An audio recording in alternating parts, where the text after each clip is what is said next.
একটি ফজিলতের কথা আপনাদেরকে বলছি, কোন মানুষ যখন আমাদের হাবিবের উপরে একবার দরুদ পড়ে, আমরা কিন্তু বাঙালি জাতি, আমরা লাভ ছাড়া কোনো কিছু করতে চাই না। দেখি একবার যদি আমরা যদি একবার আমাদের হাবিবের উপরে একবার দরুদ পাঠ করি, আমাদের কি লাভ হবে?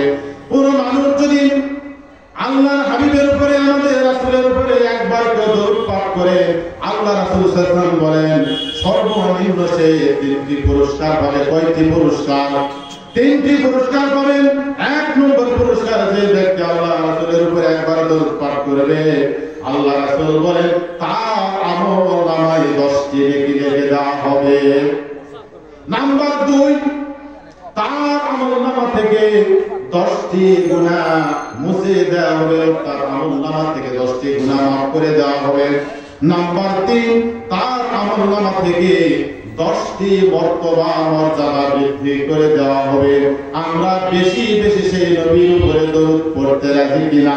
আল্লাহ রাসূল সাল্লাল্লাহু আলাইহি ওয়াসাল্লাম বলেন লা ইউমিনু আহাদুকুম হাত্তা কুনা হাব্বা ইলাইহি মিন ওয়ালিদিহি ওয়া ওয়ালাদিহি ওয়ান নাসি আজমাইন।